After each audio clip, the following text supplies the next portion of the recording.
Hi everyone, I'm Adam Platt with Rise Connect, and I want to ask a question. Have you ever been really angry and you didn't know where that anger was coming from? Maybe you were angry at someone or a situation and you weren't sure where that anger was coming from. Well, this week I want to focus on that anger and where it was coming from. Because if we can understand where that anger is coming from, then we can really help understand how to get rid of and move past that anger faster. Or if someone's angry that we know, then we can help them work through that anger.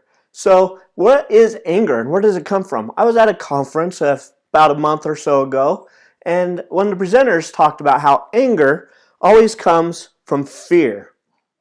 And as I started thinking about that, anger from fear, why is that? And I did some self-evaluation, and throughout my life, the times that I've really been angry at a situation or at somebody, I could trace that back to a fear that I had from that situation. And I really started to understand. Something clicked in my mind, and this really helped me kind of move to a new level of understanding of where people are coming from as they get angry at something. And, a couple weeks after that, I was home with my children. I have 5 daughters.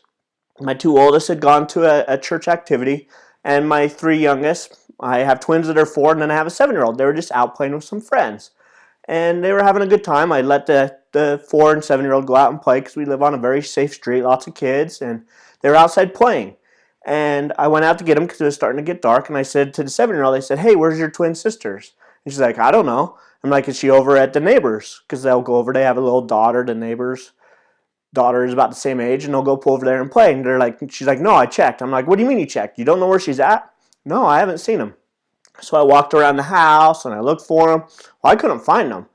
And so I started walking up and down the street, knocking on houses that I thought maybe they'd be at. I couldn't find them anywhere. Everybody I talked to said, "No, I haven't seen them. No, I don't know where they're at." And I'm like, crap, I'm starting to freak out because who knows if they had wandered off or somebody come and, you start, as a parent, you start thinking worse, right? You start thinking, did someone come and grab them? Did someone, all these things start going on in your head. And so I started calling my daughters. I'm like, "Hey, where would the twins be?" My oldest daughters who were at the church activity. I called them, "Where would the twins be?" And they're like, I don't know. And so I'm starting to talk really loud because I'm getting upset. And I was walking by our neighbor's house, and the woman who lives next door happened to be sticking her head out the door or something. And she said, "Hey, Adam, your daughters are in our house." So they were at the neighbor's house where I thought they probably were, but my daughter had said they weren't because she had checked. So I went in and I got them home, and I got home and I was just furious. I was so angry. I was so upset. And I yelled at them, "You guys need to tell me where you're going." And I'm yelling at them. And it's like, later I started thinking about that. Why was I so mad about that situation? Well, it came back to fear. I was fearful. I was scared that they were missing, that they were gone, that I was going to have to call the cops, that someone had taken them, all these horrible things that went through my brain about what could have happened to my daughters. And so it was that fear, the fear that I'd lost my daughters, that really was what got me so upset. And I calmed down and I apologized for getting upset at them. But it was that fear of loss. Because there's basically 3 different kinds of fears, and we'll talk a little bit about this later on in another video. But there's 3 kinds of fears. There's fear of loss, there's process fear, and then there's outcome fear. And those 3 fears are basically just 3 basic fears that we all have. Obviously, there's the fight and flight mentality, and how often do we really have to go through that? But those 3 basic fears is what causes us to get angry. Because when we have that fear, if we feel like, for instance, your boss comes to you and says, "Hey, you're doing a bad job." He's mad at you because you didn't do well enough on a project. Well, why is he angry at you? Well, he's angry probably because, one, he's going to lose face. He's fearful he's going to lose face with his boss. He's upset that it's going to take more time than it was projected, or the company may lose revenue, all these things. So he's angry because he's got that fear of those things that could happen. And so once you understand where that fear is coming from, you can start to evaluate, okay, why is this person angry? Or do some self-evaluation, right? That's what I have to do a lot of the time. I have to step back and say, why am I so mad? Okay, what is the fear that's causing that anger?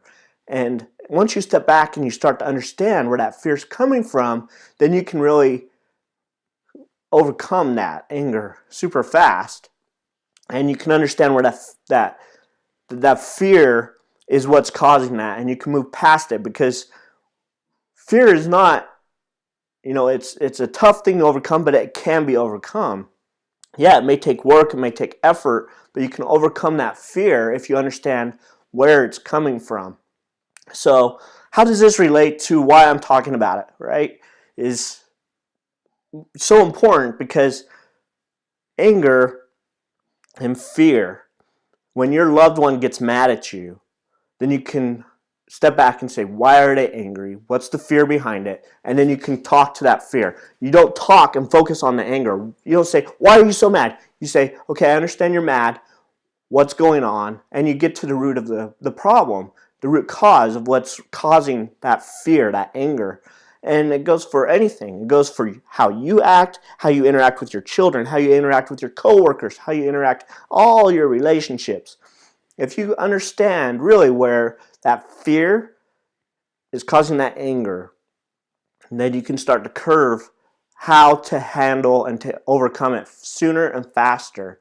And instead of focusing on the anger of that person or that situation, you can focus and narrow in on the fear. So your whole mindset can shift. It did for me, and I'm still working on it. I'm not perfect. I still get angry, but I can work through it faster now. And so it's a pretty amazing relationship tool to have that ability to say, okay, I understand they're upset. What could be the fear behind it? And then focus in on how to resolve that fear. Is it that they're afraid they're going to lose something? They're going to lose time, money, energy? Is it a process fear? Maybe they don't understand what they have to do, and you need to explain more of what needs to happen with what you're asking from somebody. Or maybe it's an outcome fear. Maybe they're afraid of, if they do this, what's going to be the outcome. So it's all these fears that really drive our anger. And so what I want to do is give you just a simple tool, and that is, just as you encounter those anger feelings or encounter those anger situations with other people, just take a second, step back in your mind and say, what's the fear? What is the fear that that person is feeling? And as you do that, I think you'll find that 98% of the time you can trace it back to a fear, and you can resolve that problem, because the fear is what's driving the anger. And really listen to what they're saying when you ask questions like, okay, I understand you're upset, but what's going on? Why what's fearful? Maybe you can't ask them directly, but ask your mind what could be causing that. And your whole mindset will shift as you start to ask those questions. And you take a second, step back, and think, okay, what is this person maybe going through that's causing them to have that fear in their life and causing this anger? So it's a great way to manage your relationships. I think it will help you. I know it's helped me as I've shifted my thought process to understand where the anger is coming from, and to focus more on the fear instead of the situation of the anger that's being projected at me, or that I'm projecting at someone else. Because if you're projecting fear or anger or in fear onto somebody, especially your children, they don't understand that, right? So if we can really step back and say, okay, my kid spilled their milk. What is the fear behind that? Well, I have to take the time, so it's a loss of time, and clean up the milk. And I lose that valuable milk, maybe. It's not a lot, right? But we always get upset about spilled milk, or whatever. Your kids make a mess, so you have to clean it up. Well, it's that loss of time. It's that fear that you have to take this extra time to clean something up. But really step back and say, does it really, in the long scheme of things, does it matter? So try not to project that fear and that anger onto your kids if you can step back, understand where it's coming from, and then how to curb it. So I've challenged you this week, just a little tidbit.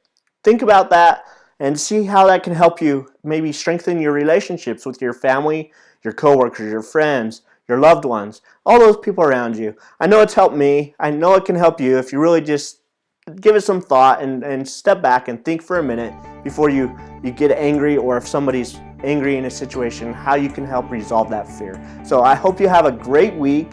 I know that these things can really help you. I challenge you to go out and really start focusing more on the positive and help eliminate, get rid of those fears in your life and get over them. So thanks, have a great week, and I'll talk to you next week.